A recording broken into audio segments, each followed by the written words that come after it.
Hello, I'm Benjamin Limmer, Bureau Chief for Public Transportation at the Connecticut Department of Transportation, and I'd like to welcome you to Along the Lines, a podcast series where we'll share exciting news and updates and explore current issues and ideas on Connecticut's public transportation system.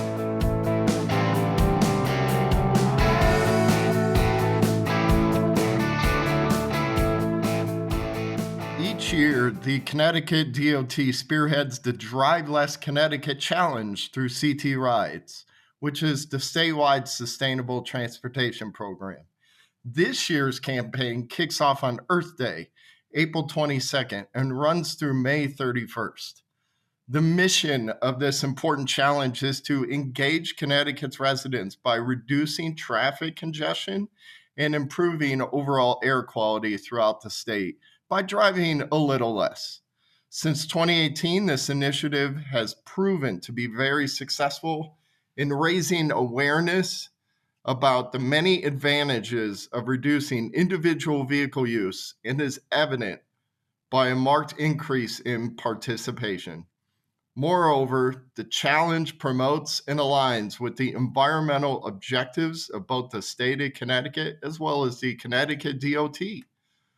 Connecticut's Global Warming Solutions Act back in 2008 required the state to reduce greenhouse gas emissions a 45% reduction from 2001 levels by the year 2030 and 80% by the year 2050. That is why this particular challenge is incredibly important to ask Connecticut's residents to look at their own travel habits and possibly explore new ways to travel greener.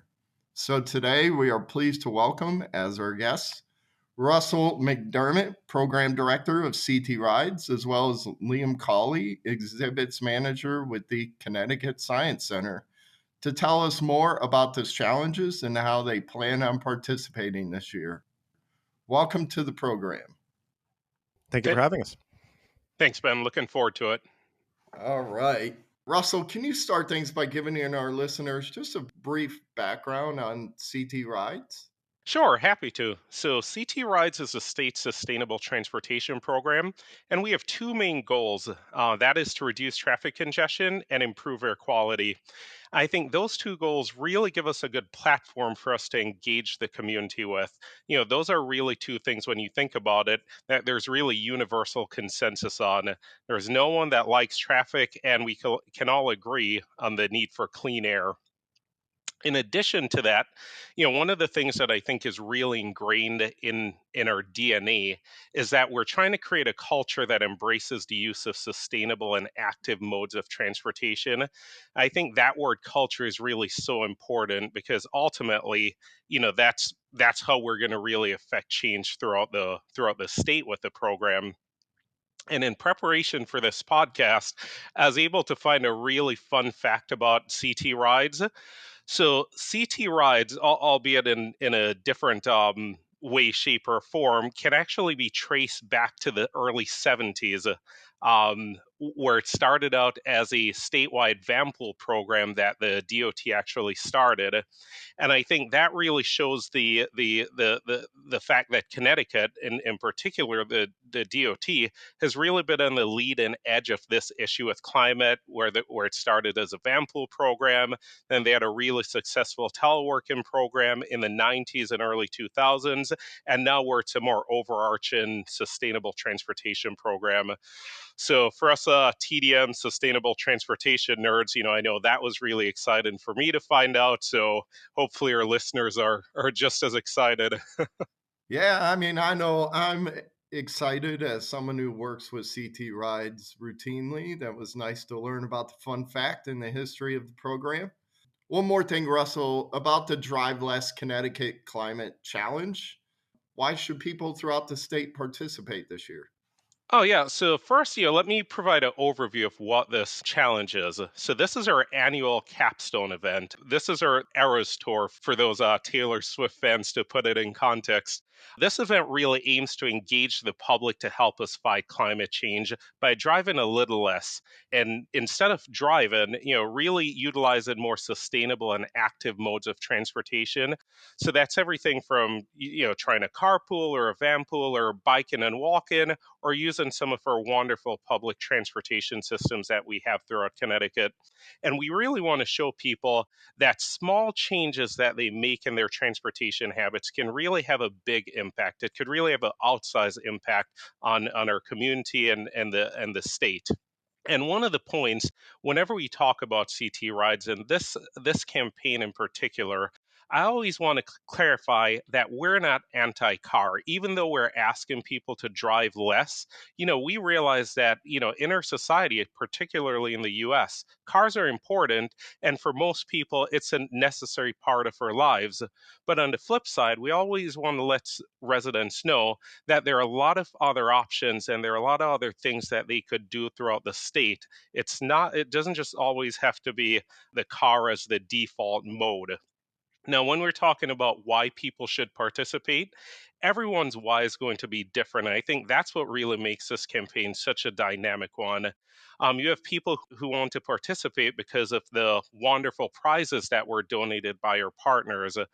For some people, it could be an opportunity to try something new, find a new way to explore the city or the state. Again, you'll hear me talk a lot about our wonderful transportation options with their train system or BRT system or expanded transit system.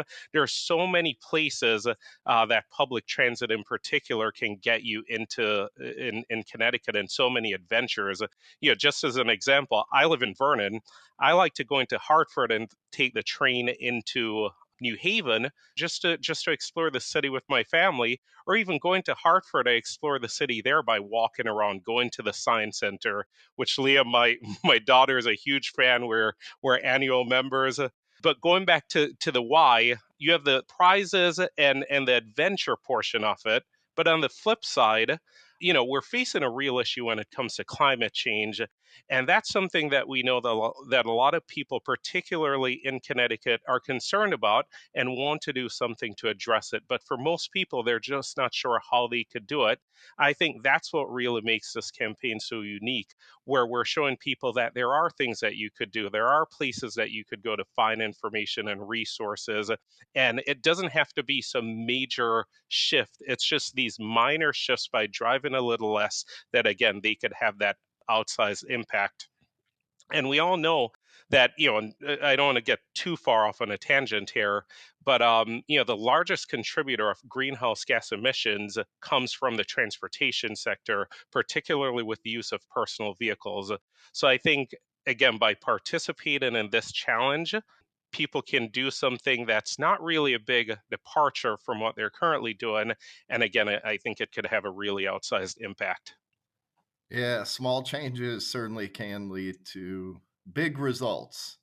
Russell, you stole my thunder a little bit. I too was going to tell our guest, Liam, my daughter, in our first year living in Connecticut last year, has visited the Science Center multiple times. So, Liam, excited to have you on.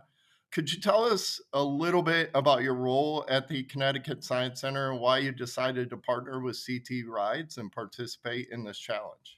Well, again, thank you for having me, and I'm very glad you enjoy coming and visiting.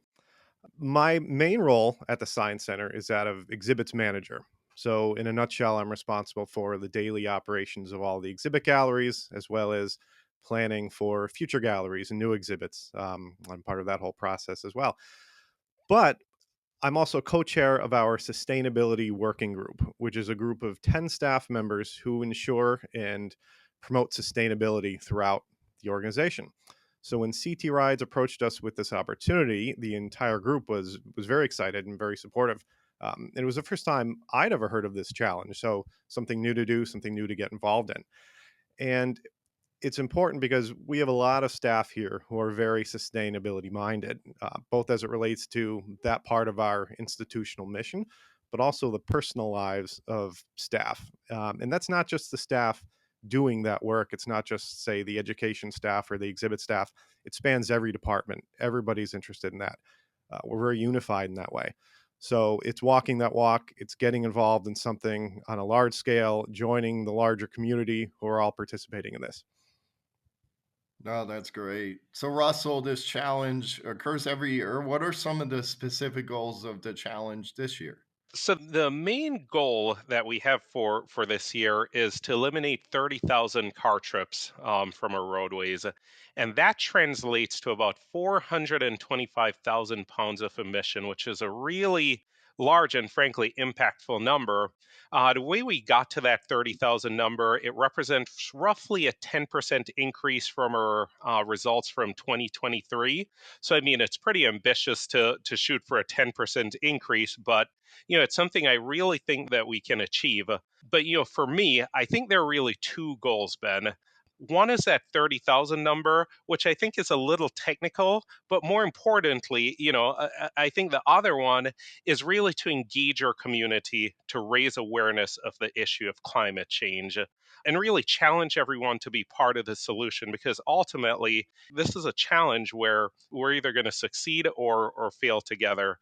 So again, you have that 30,000 number, and I think it's just bringing more awareness to those challenges. Sure, yeah. So, touched on the goals. What about any particular enhancements this year? Oh yes. So there are two that I'm really excited about. One, which I already touched on, was some of the prizes. But again, these we have some phenomenal gift card prizes which were donated by our partners this year. They range in value from $25 all the way up to $500. Again, the more that you participate, is the more chances you have to win one of those prizes. So again, that was a really great enhancement, focusing on the prizes, which I think interests a lot of people. But something that's also new for us this year is a new partnership that we have with an organization called One Tree Planted. And basically, as we hit certain milestones throughout the campaigns, we're going to have a tree planted, or have trees planted throughout the US, which will really help us with reforestation to address some of the issues we've been seeing, particularly with the fires, which is becoming unfortunately all too common now. Most people who were in Connecticut last summer, I think, can remember very vividly in the middle of the day having a lot of smog and smoke. So that partnership with One Tree Planted is something new for us and something that we're very excited and proud to be a part of. Awesome. I want to go back to something Liam touched on in his role at the Connecticut Science Center, and that's the focus on sustainability. Liam, why is sustainability so critical to the Connecticut Science Center? Well, it goes back to 2009 when the building was completed. We were built with sustainability in mind, and at the time received LEED Gold certification for construction. And so sustainability is around us each day. It's been instilled in us from an early age, so to speak. And our mission is to promote good science and knowledge and good practice. And the science of sustainability is becoming more important given the strain on natural resources, issues with waste disposal and waste management. So there are scientific factors at play, there are economic factors at play. So it's something that affects us all. And I think it will increasingly become a more relevant part of our lives in the coming years. So again, as a place of science education, it's important that we educate and promote its importance. All right. So, what about particular goals? What are some of the sustainability goals at the Science Center? Yeah, so the sustainability working group has really established some forward-looking goals that we want to take on to really elevate our status as a sustainable organization. And some of those we're going to be implementing this year. For example, compost. We already have some small scale composting going on in back of house and in offices, coffee grounds, and things like that. But we're going to bring that out front, and we're going to start composting field trip lunches and group lunches and things like that. We have a lot of people come in here, a lot of groups, a lot of food, and it's time to start composting that. We're looking at investing in solar energy in the future. We've got a nice big rooftop. We're doing some assessments on that right now, and we'll know in a few years if that's a viable alternative. We're looking at some recycling enhancements, making it clear what can be recycled here locally, and making sure that people, both staff and visitors, know what particular bin to put a particular product in. Having a very clear labeling that not only just tells you where to put it, but maybe tells you why. And so every point being a point for an educational opportunity. Things we're doing in the galleries, for instance, are converting a lot of our theatrical lighting to LED lighting, so that there's an energy savings there. There's a money savings there. We're looking at sizing electronics for the specific exhibit. For instance, when we opened 15 years ago, we have massive computers running relatively simple exhibits. Well, those computers are burning a lot more energy than they need to. And so we've been able to downsize a lot of those things to small microcomputers, which burn a fraction of the power. So we're saving energy, we're saving money. There's a lot of good incentives to do that. So those are just a few of the things we're working on. Awesome. All right, Russell, back to you. $1 million question. How can people join or sign up for the challenge this year? Great. So this year, the best way for people to join is to download the CT Rides app. It's available on either the Apple or Google Play Store. Our app is very easy to use, very versatile. You could not only participate in the challenge, but you could, log your trips, search for some of those sustainable modes that we've been talking about, whether it's a transit trip or a carpool, or frankly, anything in between. We have it has a really intuitive dashboard that shows you what your environmental impact could be, and just so much more. So the easiest way for people, and our primary call to action, is really to download our CT Rides app. And again, that's available on both the Apple and Google Play Store. Now, just to make sure that we're being accessible for folks who may not have access to a smartphone, you could also access it via our website at ctrides.com. All right. Liam, while I have you here, I have to ask, what's your favorite exhibit at the museum and why? That this way I know where to spend extra time on my next visit. It's funny, I get asked this question a lot, and the question, or the answer rather, hasn't changed in 15 years. On our fifth floor in a gallery called Invention Dimension, we have a little table, and on that table are a handful of puzzles, brain teaser type puzzles. Think wooden Tetris shaped blocks, and um, maybe 5 pieces of angular plastic that, when arranged properly, form the letter T. And if you scatter them about, you need to bring them back into the letter T. And I love them because they're so simple, but they really challenge people. And it's fun to see people get engaged in that challenge. And I've seen people refuse to get up from that table until they can figure out that puzzle. I've seen part of a family get up and leave, and the mother or the father is still sitting at that table trying to figure out the puzzle. I see people get frustrated because they can't figure it out. And I like that because that means they're engaged and they're trying to figure it out and learn something. And I love engagement. And I know that at that point they're hooked into it. And so I love seeing that. It's not a flashy exhibit. It's not lights and sounds and exciting, but anything that can grab you and engage you and keep you interested, I think is a successful exhibit. And it's simple, it's successful, and I love seeing people uh, get challenged. And I love seeing them solve that challenge. And the elation on people's face when they finally get it is really neat. Of course. I was probably that frustrated father who couldn't figure it out, but nonetheless.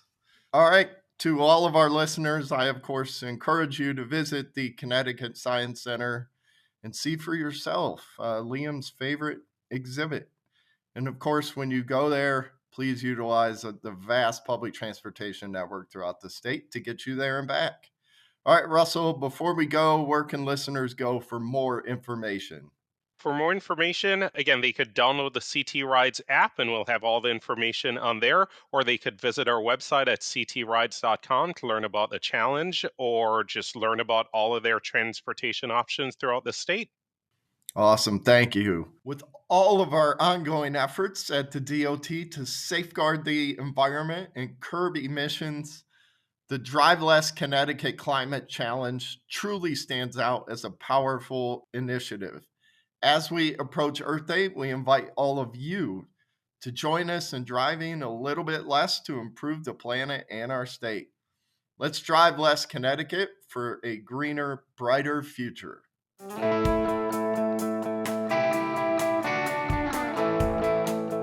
Thanks for listening to this episode of Along the Lines. This is your host, Benjamin Limmer. If you've enjoyed this podcast, please remember to subscribe and share.